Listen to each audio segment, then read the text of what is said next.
Welcome to Capitol Views. I'm Tim Bradner. We're here with Dan Robinson today, the Research Chief at the Department of Labor Workforce Development. Dan, thank you for joining us. Glad to be here.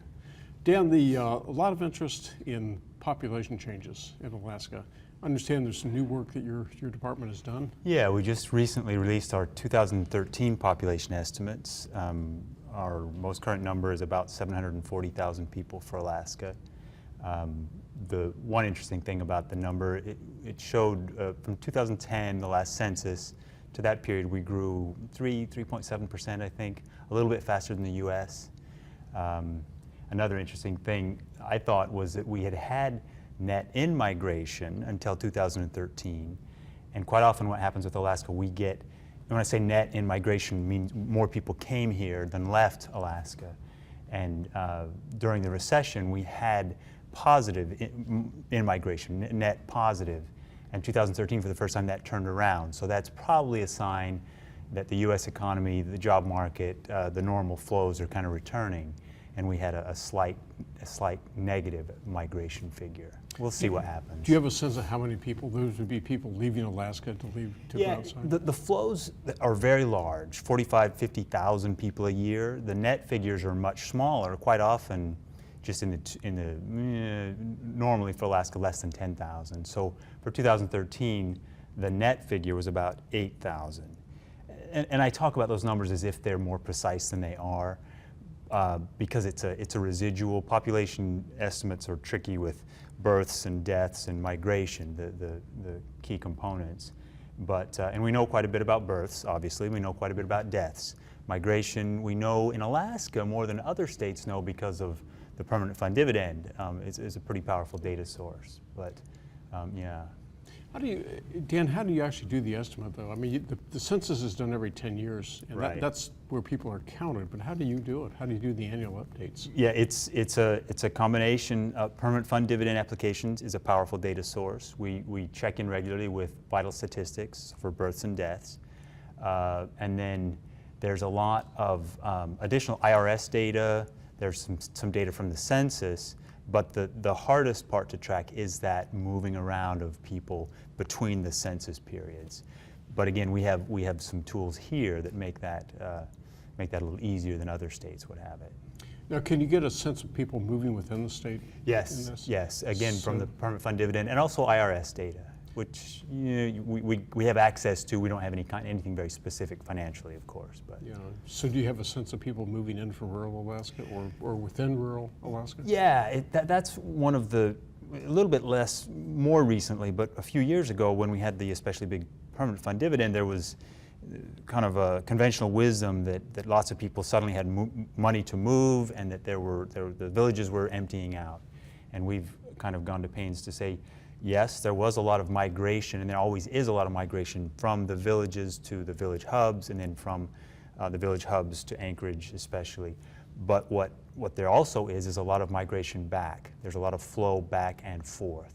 So it's the net change. In fact, most of rural Alaska is growing. Even though they're losing some population to migration, birth rates are a little bit higher. So to the extent people believe that rural Alaska is shriveling up, it's not true, at least at least based on population. There's some real economic challenges, and I think that's part of why people jump to that conclusion. Do you have a sense of what's happening within the South Central Anchorage, Mat-Su? Are people still moving from Anchorage to Mat-Su? They are. That's a pretty steady flow. In fact, our 2013 estimates, the biggest numerical gain was Anchorage, 10,000 people. The next biggest was Mat-Su, and Mat-Su is much smaller proportionately still than Anchorage. So Mat-Su continues a little, it's tempered a little bit, but Mat-Su continues to be the outlier in terms of the strongest growth in the state.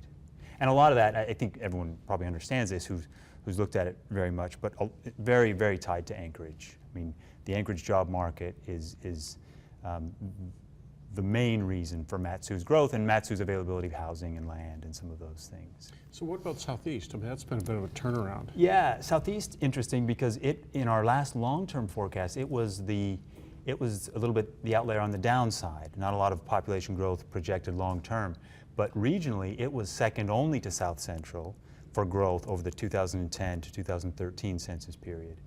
And that's an early indicator that maybe something is changing. It's not as if we know for sure that Southeast has turned a corner. And Southeast continues to be older proportionately than other regions of the state. Our population is older, so that tends to dampen population growth. We have fewer people of childbearing ages.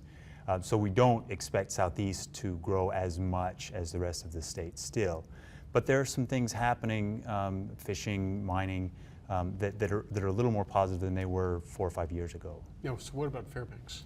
Fairbanks is so tied to the military, but it also grew over that 2013 period. And we'll talk a little bit more about this later. Jobs are interesting, and I think concern about the military is a little bit, it weighs on people in Fairbanks, and it should, because Fairbanks depends heavily on military and the dependent population. But yeah, some moderate growth through 2013 at least in Fairbanks also. The other industries in Fairbanks appear stable, the university and...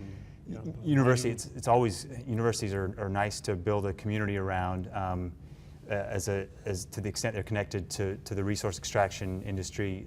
Things are going fairly well there. So other than any concern about the military, there's nothing short term to worry about. But yeah, nothing really negative.